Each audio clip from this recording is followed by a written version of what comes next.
Finland has always recognized the importance of security, and you know what it takes to deliver it. You spent over 2.4% of GDP on defense last year and will spend over 2.7% this year. And together with Sweden, you are establishing a new NATO forward land force in Finland that will further reinforce NATO's posture. And of course, I welcome the new multi-corps land component command in Mikkeli, which will plan, prepare and run the activities of NATO land forces in Northern Europe. Finland contributes to air policing over Iceland this February and Romania last year. And most recently, you deployed a counter-drone detachment in support of Denmark. You also contribute to Baltic Sentry, which we launched in January in Helsinki to address threats to our critical undersea infrastructure. This effort has been remarkably effective, and it is a valuable complement to the work that Finland and other allies around the Baltic undertake in their national capacities. Finnish expertise in the High North is crucial. Last week, the Deputy Secretary General joined the first Arctic Space Forum in Helsinki to advance work on space-based capabilities and strengthen deterrence, resilience and situational awareness in the Arctic. Russia continues to wage a war of aggression against Ukraine. Ukraine continues to defend itself with courage. Allied support, Finland's support, is making a difference. Since the start of Russia's full-scale invasion, you have provided roughly 3.8 billion euros in support, including more than 2.8 billion in military aid, artillery, armored vehicles, air defense and ammunition. And this year, you launched a 3-year program to supply Ukraine with materiel from Finland's defense industry. Along with Baltic and other Nordic allies, you helped start a new initiative to train and equip a Ukrainian brigade.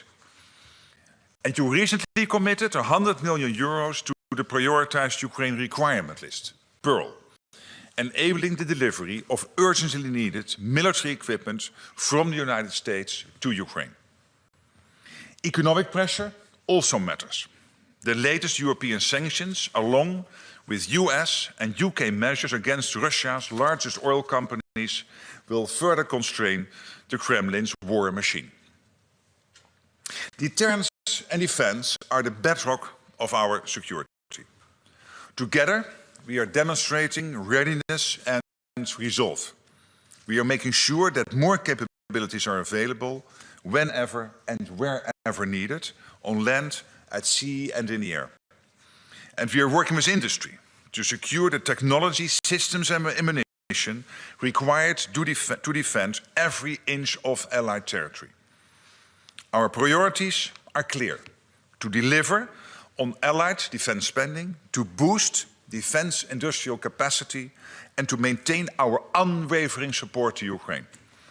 So Alex, thank you for your friendship, your leadership, and for Finland's steadfast commitment to our common security. The floor is yours. Thank you very much, Mark. Always nice to be here, albeit I think we message or call each other quite a few times a week, but it's always good to see you live.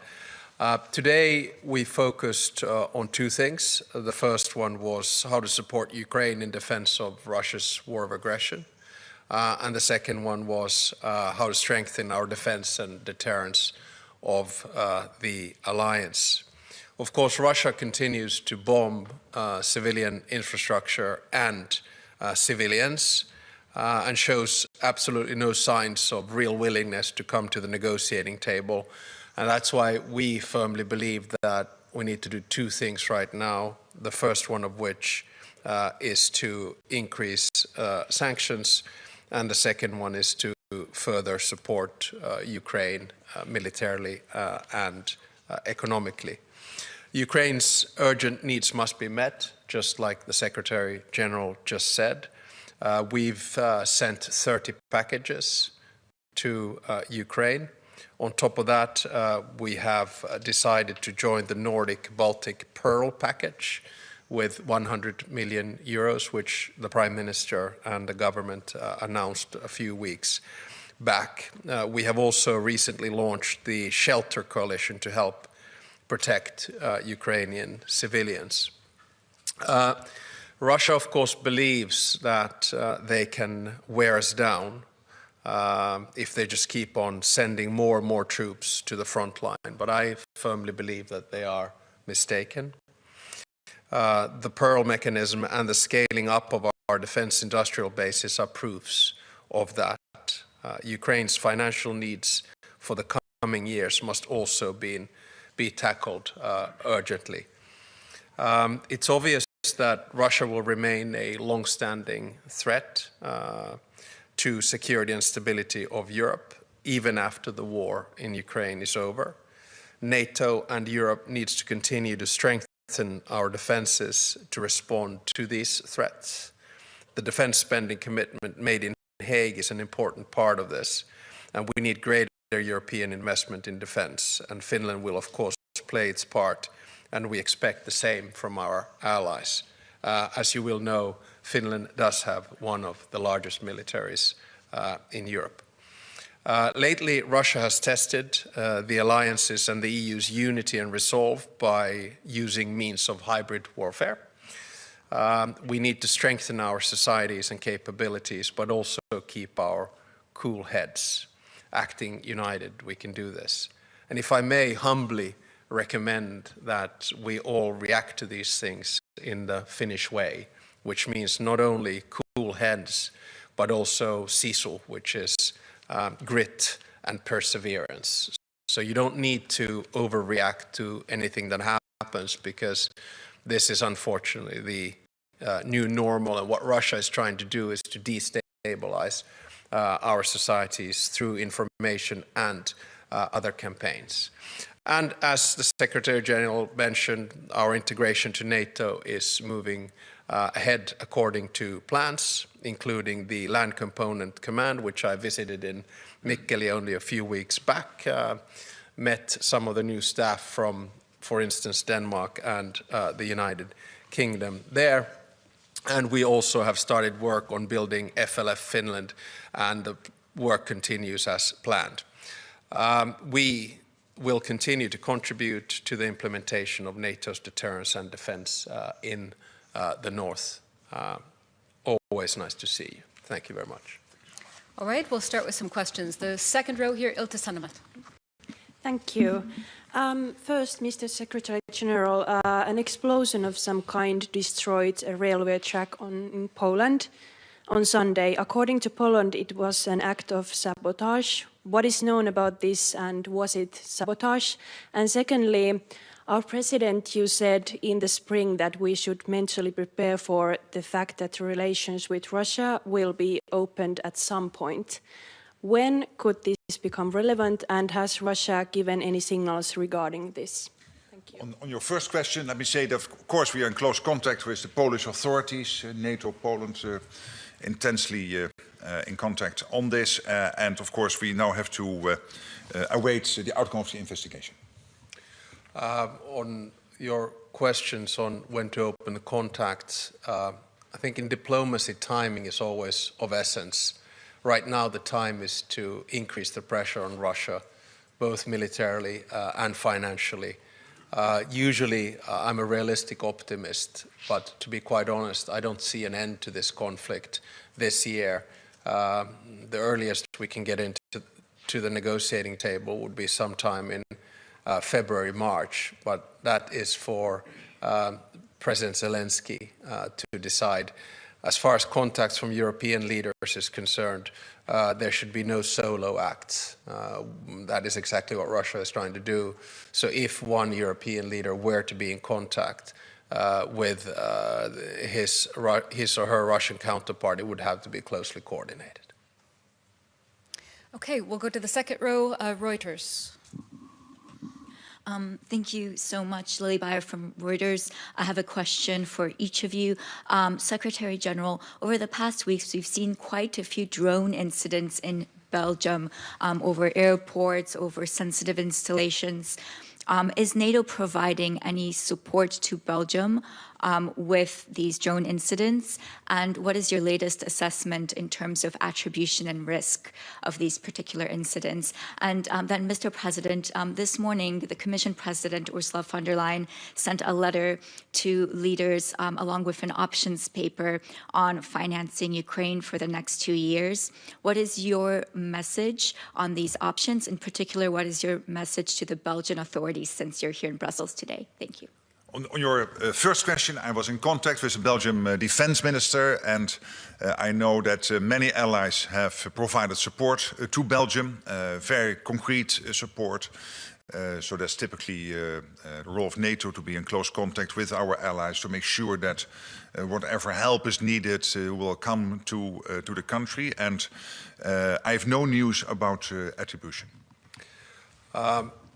When it comes to funding Ukraine, it seems rather clear that there are 3 options. The first one is that EU member states, or NATO member states for that matter, pay directly, either by taking more loans or using current reserves.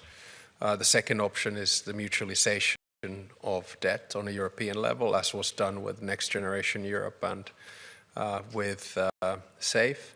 And the third option, of course, is the use of the immobilized assets. I will discuss these matters today with Belgium's Prime Minister. I think a lot of European leaders have understood the concerns that Belgium has in this situation, both political and legal. And I hope that when leaders start moving towards the European Council of December, that solutions will be found, because it is of utmost importance that we continue to fund Ukraine in its fight for its existence and survival. Okay, coming to the third row, the woman in the beige jacket. Greta Karvala, Kauppalehti, Finland. What is the most important military action Finland should take when the United States reduces its presence in Europe? And this question is for both of you. Well, I think we will see a reassessment of the US troop posture in Europe.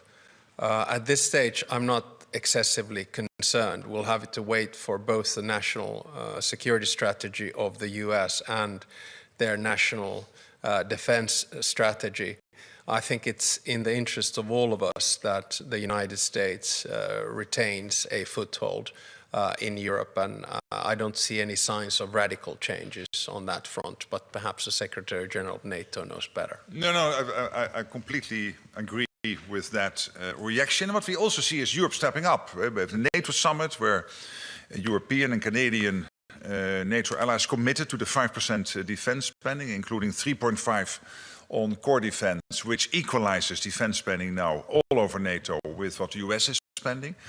We see the Europeans and Canada stepping up when it comes to military aid to Ukraine, and we have seen Canada and European allies stepping up when it comes to the security guarantees in case a ceasefire / a peace deal would be done on Ukraine. So in all these issues and all these subjects, you see that basically allies are stepping up. At the same time, we have a strong US military presence in Europe, and on that I completely agree with the reaction of the President. Okay, time for just a couple more questions. Let's see, in the center here, second row. Thank you. Richard Husu, Finnish Broadcasting Company. Just a follow-up maybe on the frozen assets, and maybe also to the Secretary General and then to the President as well. How confident are you that there could be a decision ahead of December in the upcoming few weeks, and how important would such a decision be as a signal for Ukraine ahead of a difficult winter? Thank you. Well, yeah, I mean, on the mobilized assets, obviously that's something for European allies, particularly those now part of the European Council, to discuss. I should not comment too much on that. For me, the absolute priority is to make sure that Ukraine has what it needs to stay in the fight and to be prepared as strong as possible whenever any peace talks will start. on a ceasefire long-term or a full peace deal. And for that, Ukraine needs financial support. For that, Ukraine needs, of course, military support. It's crucial that what America is providing, paid for by allies, will flow into Ukraine as it is currently. This is really crucial support to both lethal and non-lethal to Ukraine. So on all these issues, that's what I'm concentrating on. And as the President just listed the various options the European Commission put forward, it can be paid for by allies, jointly paid, or through these mobilized assets. And then it's up to the European Union ultimately to decide on the best way forward. Yeah, same. I mean, neither one of us participate in the European Council meetings, and on our side, it's the Prime Minister and the government that has had a lead in this important matter, and the way in which I see it is they've taken only correct decisions, and I'm sure they'll continue to do that. Okay, that's all we have time for today. Thank you so much. Thank you. Thank you.